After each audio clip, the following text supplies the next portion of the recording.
9세기를 지배했던 스페인의 사라센 제국의 황제, 그 이름은 압둘라만 3세였습니다.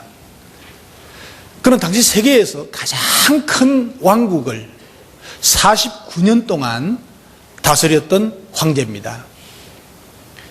이 사람은 3,321명의 왕후가 있었습니다. 하나도 제대로 감당 못하는데. 그리고 616명의 자녀를 거느렸습니다. 저는 세 딸도 버겁더라고요. 그의 그 1년의 세입은요, 당시에 3억 3천만 달러. 그러니까 지금 돈으로 하면 4천억 원. 당대 최고의 부자였습니다. 그 당시에 최강의 육군과 해군을 통솔한 왕이었습니다. 그런데 그가 마지막 숨을 거두면서 남긴 말이 이렇습니다. 나는 수십 년 동안, 49년 동안 왕국을 통치했으나 진정으로 행복을 누린 날은 단 14일 뿐이다 그랬습니다. 그의 평생 동안 2주간만 행복했대요. 사랑하는 성도 여러분, 여러분들은 지금까지 살면서 며칠 동안 행복을 누리셨습니까? 진정으로 행복을 누린 날이 며칠이라고 여러분 자신 있게 말할 수 있겠습니까? 혹 여러분이 별로 행복하게 산 날이 그렇게 많지 않다 이렇게 느끼신다면 그 이유가 뭐라고 생각이 됩니까? 돈 때문입니까? 나의 처해진 여러 가지 환경 때문입니까? 아니면 내가 건강에 문제가 있어서 그것 때문입니까? 여러분, 행복의 조건이 세상의 재물이나 권력이나 명예 혹은 쾌락에 있다면 아까 말한 이 압둘라만 3세는 살아온 대부분의 날이 다 행복한 날이었다고 고백하고 죽었어야 됩니다. 그러나 모든 조건을 다 갖춘 이 왕은 아주 초라한 고백을 하면서 숨을 거두고 맙니다. 그렇다면 진정한 성공적인 인생의 조건은 무엇일까? 오늘 본문은 이것에 대한 해답을 말해주고 있습니다. 7절에 보면요, 무릇 여호와를 의지하며 여호와를 의뢰하는 그 사람은 복을 받을 것이다. 오늘 설교 제목은 하나님을 의지합시다. 옆 사람 보고 하나님 의지합시다. 뒷사람 보고 앞 사람 보고 또 옆 사람 보고도 한 번 더 합창합시다. 하나님만 의지하고 사십시다. 그런데 문제가 있습니다. 하나님을 의지하지 않는 사람이 있다는 거예요. 사람과 세상을 믿고 그 마음이 여호와께로부터 떠난 사람이 있다는 거예요. 이것은요, 불신자들만을 향해서 이야기하는 게 아닙니다. 교회 다니는 사람, 믿는 사람들 중에서 그 마음이 하나님께로부터 떠난 사람이 있다는 거예요.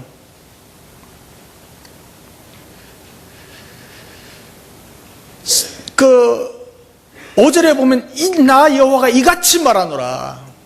무릇 사람을 믿으며 혈육을 그 권력으로 삼고 마음이 여호와께서 떠난 사람 저주를 받으리라. 다른 말로 하면 세상을 의지하는 사람이 있다는 거예요. 하나님을 의지하지 아니하고 세상을 의지하는 사람들이 있다는 거예요. 성경은 말씀하기를요, 사람을 믿으며 세상 육신을 믿고 그 권력을 삼고 마음이 여호와께서 떠난 사람은 저주를 받을 것이라고 경고하고 있습니다. 사람들이요, 불행하게 생각하고 불행을 느끼는 이유가 한 가지 있습니다. 그게 뭐냐 하면 사람을 믿고 그 마음이 하나님께로부터 떠났기 때문이라. 이렇게 성경은 정의합니다. 사람을 믿고 신용카드를 빌려 주었더니 온갖 짓을 다 했어요. 그래서 고통 겪는 사람이 참 많습니다. 사람을 믿고 보증을 썼다가 모든 재산을 다 날리고 불행해진 사람이 많이 있습니다. 우리 교회도 몇 사람 됩니다. 사람을 지나치게 신뢰하고 중요한 비밀을 누설하는 바람에 곤경에 처한 사람들이 참 많잖아요. 사람을 너무 믿고 의지하다가 배신을 당해가지고 불행해진 사람들 우리 주변에 너무나 많습니다. 그럼에도 불구하고 사람을 하나님처럼 믿고 의지하면서 사람을 통해서 행복을 누릴 것이라고, 사람을 통해서 행복을 줄 것이라고 착각하는 사람들이 얼마나 많은지 모릅니다. 그래서 인간관계를 더 중요하게 여겨요. 하나님과의 관계보다. 사람을 의지하여 살다가는 모두 다가 저주를 받고 불행하다고 경고하신 이 하나님의 말씀을 가벼이 넘기지 마시기를 바랍니다. 예. 이런 사람은 6절에 보면 사막의 떨기나무 같다 이렇게 말하고 있습니다. 하나님을 의지하는 대신에 사람을 의지하고 혈육 즉 사람이나 세상 모든 것을 의지하는 인생을 떨기나무 같다. 사막에 한번 상상을 해보십시오. 그 모습이 얼마나 황량한지요. 상상해 보십시오. 하나님 대신 인간을 의지하는 인생은 다 이렇다 이렇게 말하고 있습니다. 여러분, 사막의 떨기나무는요 사람에게 그다지 유익을 주지 못하는 가시덤불나무입니다. 열매도 없고요, 그렇다고 해서 관상수도 아니고요, 목재로도 사용할 수가 없습니다. 사막의 떨기나무처럼 여러 가지 면에서 제대로 사용이 되지도 못하는 사람들이 많다는 거예요. 쓰임받지 못하는 사람들이 많다는 거예요. 사람을 믿으며 세상 권력을 믿고 산다는 거, 여기 혈육이라는 것은 영과 상반되는 단어죠. 정반대되는, 헛되고 없어질 땅에 속한 세상 모든 것들을 의미하고 있습니다. 권력을 삼는다는 말은요 하나님 외에 다른 어떤 외부의 도움을 기다린다는 얘기죠. 하나님을 떠난 불신앙적인 행위를 비유로 말씀하고 있습니다. 이스라엘 백성들은요 마땅히 하나님을 믿는 민족입니다. 그럼에도 불구하고 어떤 때는 아수르를 믿고요, 어떤 때는 애굽을 의지하는 사대주의 사상에 아주 젖어 있습니다. 그래서 오늘 에레미야 선지자는 경고하고 있습니다. 사랑하는 성도 여러분, 기억하시기 바랍니다. 사람은 하나님 의존적인 존재로 창조되었어요. 하나님을 의지하고 하나님을 의뢰하고 살도록 지원받았다는 말이에요. 그런데도 불구하고 하나님을 의지하지 않으면 다른 무엇인가 의지하고 살게 돼 있어요. 문제는 하나님 대신 다른 것, 세상 것들을 의지하고 살면 그것에 대해서 실패하고 낭망하고 낙심하게 된다는 거예요. 사막의 가시떨기나무처럼 된다는 거예요.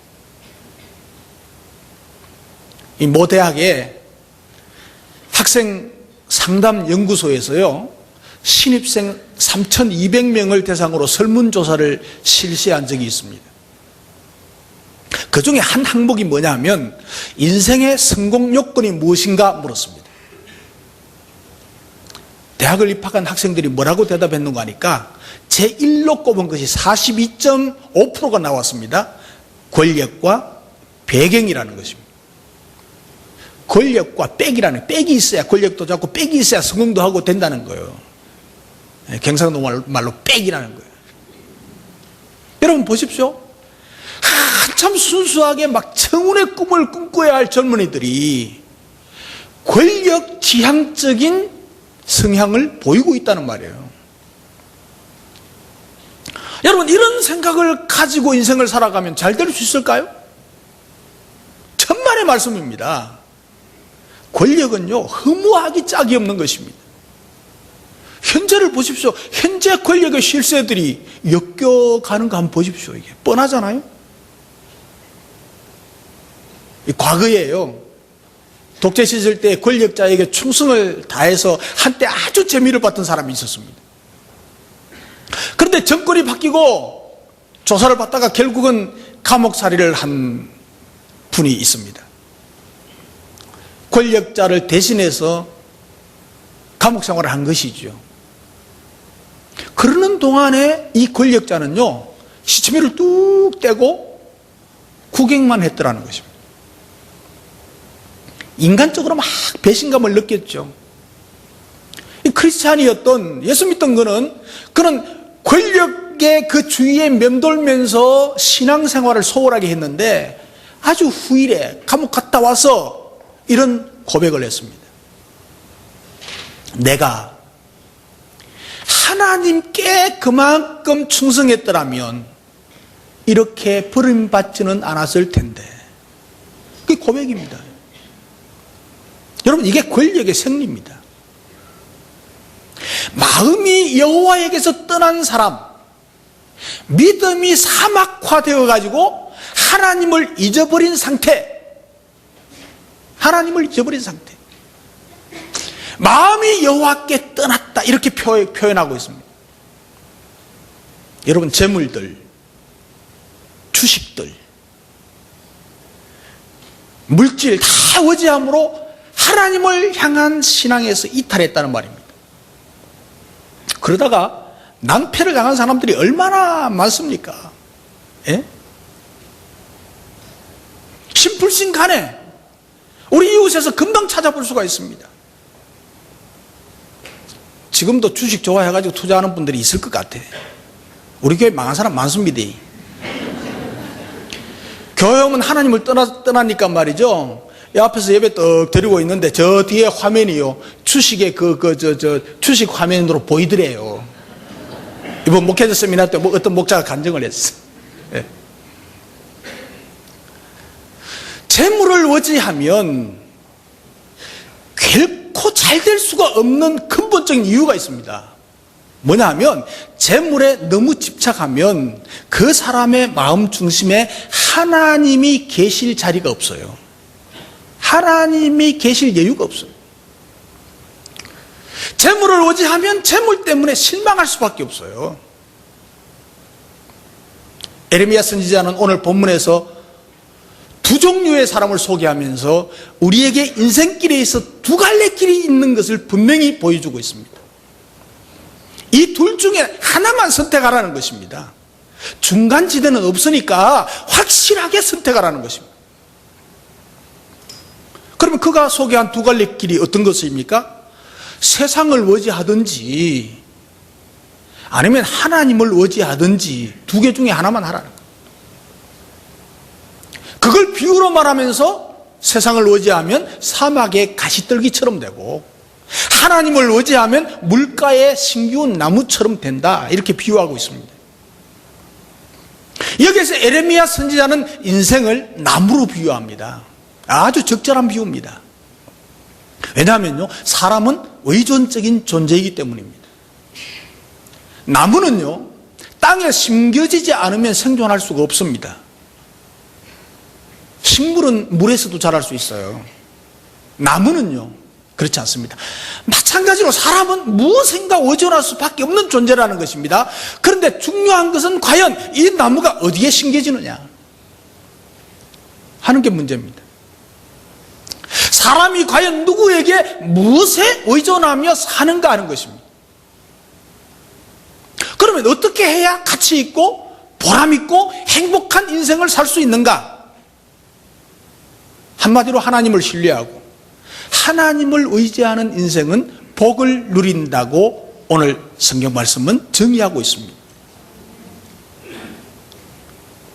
하나님을 의지하는 사람은 복을 받습니다. 옆 사람 보고 하나님을 의지하는 사람은 복을 받습니다. 뒷사람 앞사람 보고 또 옆 사람 보고 한번 하세요. 네. 하나님을 의지하는 사람은 뭐 받는다고요? 복을 받습니다. 오늘 7절 말씀에 무릇 여호와를 의지하며 그 여호와를 의뢰하는 그 사람은 복을 받을 것이다. 행복은요 하나님만이 우리에게 주시는 선물입니다. 행복은 다른 어떤 무엇이 갖다 주는 게 아닙니다. 세상이 무엇을 갖다 줄 수 있는 게 아닙니다. 행복은 하나님만이 우리에게 줄 수 있는 것입니다. 하나님을 떠나서는 모든 것이 다 충족이 된다고 해도 행복이 깃들 수가 없습니다. 세상 권력 다 가져도 행복이 아닙니다. 그것은 하나님이 주신 것이 아니기 때문에 그렇습니다. 행복은 오직 하나님을 의지하고 하나님을 소유하고 하나님을 믿고 사는 것에서 행복이 올 수 있습니다.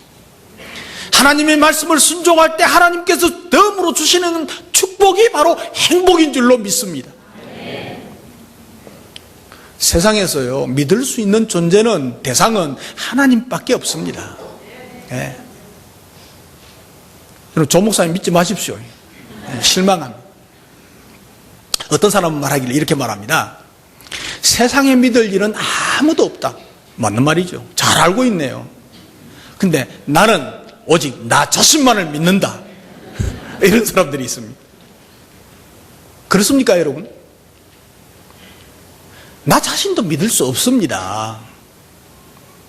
어떤 사람은요, 자신은 절대 나는 건강하다 막 믿고 떠들었습니다. 자신했습니다. 그런데 한순간에 쓰러져서 세상을 떠나는 사람도 있고요, 중풍되는 사람도 있습니다. 어떤 사람은요, 다른 사람의 실수와 허물을 막무가내로 비난하는 사람이 있어요. 그런데 어느 날 보면 자기도 같은 실수를 저지르고 비난의 대상이 되어 있는 것을 보지 않습니까, 여러분? 정치인들에게서 가장 많이 볼 수 있죠. 어떤 사람은요, 자신의 실력을 믿고요, 나는 틀림없이 성공할 것이다. 자신만만한 사람들, 오판하고 실패하는 경우가 얼마나 많습니까? 그런데 사람들은요, 자신만은 그렇지 않을 것이라고 철석같이 믿고 삽니다. 어쩌다가 한번 실수한 것이지 다음부터는 절대 실수하지 않는다고, 성공한다고 자신에게 또 쏘가 넘어갑니다. 여러분, 정말 자신을 믿을 수 있나요? 우리 자신도, 내 자신도 못 믿는 세상인데 누구를 믿을 겁니까? 아무도 못 믿습니다. 그러나 하나님은 믿으신 분이십니다. 신실하신 분이십니다. 믿을 수 있는 분이십니다. 우리의 믿음을 배신하지 않으시는 하나님이십니다. 하나님을 믿으면 하나님의 주시는 복을 받아 누리게 되고 행복해질 줄로 믿으시기 바랍니다. 사랑하는 성도 여러분, 지금 어떤 삶을 살고 계십니까? 혹 다른 사람을 찔러서 상처를 내고 괴롭히고 가시덩굴 같은 마구막 내뻗치는 한 가루에 뜨신 떨기나무와 같은 인생을 살고 있지는 않습니까? 아무리 하나님의 말씀을 들어도, 아무리 목자의 섬김을 받아도, 아무리 목원들의 관심을 가져도 변할 생각도 않고 변하지도 않고 가시나무 떨기처럼 말이죠. 그렇게 앙상하게 있는 분들 없습니까? 아니면 시냇가에 심겨진 나무처럼 언제나 푸르고 언제나 싱싱해서 좋은 열매를 많이 맺어가지고 남을 풍요롭게 해주고 시원한 그늘을 제공해주는 신앙의 인생을 살고 있습니까? 어느 쪽입니까? 사랑하는 성도 여러분, 여러분들은 시냇가에 심겨진 나무처럼 인생을 사시기를 주님의 이름으로 축복합니다. 푸르고 싱싱해서 보기에도 좋고 많은 열매를 맺으니까 이웃에게 유익을 주어서 좋고, 다른 사람을 구원해 주니까 나도 구원받고 다른 사람도 구원하니까 좋고, 얼마나 좋습니까? 우리 성도들이 그러한 보람이 있고 가치 있는 인생을 살려면 여호와 하나님만 의지해야 합니다. 사람을 의지하는 사막의 떨기나무와 같은 삶을 살게 되면 축복의 터전에서요 점점 제외되어지고 멀어지게 됩니다. 여러분, 우리가 살아가면서요, 행복에는요, 여러 가지가 있습니다. 근데 보람을 느낄 때 가장 큰 행복을 맛볼 수가 있습니다. 어떤 목표를 가지고 나아가다가 그 목표를 달성하고 좋은 결과를 보는 거죠. 비전을 가지고 기도하다가 이루어질 때 얼마나 행복합니까? 여러분, 목장에서 목원들의 문제 해결을 위해서 금식하고 새벽 기도하고 특별 기도하고 통성 기도하고 그 이루어지면 얼마나 기뻐요. 예? VIP를 주교로 인도하고 열매를 맺으면 얼마나 큰 기쁨이 몰려옵니까? 이 경험해야 해보니까 모르는 거죠. 믿음이 어린 영혼을 위해서 사랑으로 돌보고 가르치고 보여주고 섬기고 했는데 그 사람들이 변화되어지는 과정을 보면서 얼마나 행복해집니까? 이것이 목자 목녀들의 행복이잖아요. 여러분, 섬기고 하는 게 얼마나 힘든 일입니까? 우리 목자 목녀들 힘들지 않는 사람 아무도 없습니다. 모두 다 힘들다고 합니다. 또한 힘듭니다. 너무너무 힘드니까요. 선교사님, 목사님들은 안식년 주는데 우리는 안식년 안 줍니까? 그러더라고. 줄게 신청해. 그러니까 아무도 안 해. 아직까지 아무도 안 했어. 예, 한대요. 그래도 힘들어도 한대요. 예. 이번 목회자 세미나 하면서도 간증하면서 다 그래요. 힘든 이야기 다 해요. 그러다 보람이 있대요. 한대요. 계속 한대요. 안식년 할 마음 없대요. 왜 그렇습니까? 왜 그렇습니까? 보람이 있다는 거예요. 힘들지만 누군가를 위해서 중보기도를 했는데 그 기도가 응답되어서 문제가 해결되는 것을 보면 얼마나 기쁩니까? 이것이 목장사역 아닙니까? 영혼들을 위해서 안타깝게 기도했는데 그것이 이루어진단 말이에요. 그보다 그 기쁜 보람이 어디 있어요? 내가 봉사하고 내가 섬긴 결과로 여러 사람들이 유익을 얻고 큰 도움이 된 것을 보면 보람되고 행복하지 않습니까? 그래서 우리 교회가 행복한 교회 아닙니까? 네. 맞습니까? 예. 네. 결실이 그치지 않는다는 것은 바로 이것을 말합니다. 믿음의 사람은 이런 행복을 늘 맛보면서 살아야 돼요. 만족과 보람과 행복의 조건은 하나님을 의지하고 하나님을 신뢰하면서 사는 것입니다. 믿을 수 없는 사람에게, 세상에게 목을 매지 말고 믿을 수 있는 분인 하나님께 여러분의 미래를 맡기시기를 주님의 이름으로 축복합니다. 네. 참좋은 화장품 아시죠? 우리 남자들은 잘 모를 거예요. 저도 별로 잘 몰랐는데, 예. 김광석 장로님이라고 간증집을 냈습니다. 주께서 쓰시겠다 하라. 이 간증집이 나왔는데 그 안에 있는 내용입니다. 이분이요, 종로 5가에서 피부약국이라고 약국을 경영했습니다. 피부약을 조제해가지고 판매를 했는데 아주 약효가 뛰어났습니다. 너무 뛰어나니까 지방의 다른 약국에서도 좀 공급해달라고 했습니다. 그래서 막 지방에 열심히 만들어가 이제 공급을 해줬으면 돈도 많이 벌었답니다. 근데 별 생각 없이 계속해서 공급을 했는데 나중에 알고 보니까 그것이 불법이었다는 거예요. 제약회사에서 가만히 둡니까? 약사가 조제한 약품은요, 환자에게만 판매해야 되지 다른 약국에 판매하는 것은 불법이랍니다. 저 이 말 듣고 알았어요. 네. 그래서 수배를 받고 도피해서 도망 다녔어요. 도망 다니면서 하나님을 만났습니다. 하나님을 만나고 하나님을 의지하니까 재기해야 되겠다는 생각이 생겨가지고 자수를 했답니다.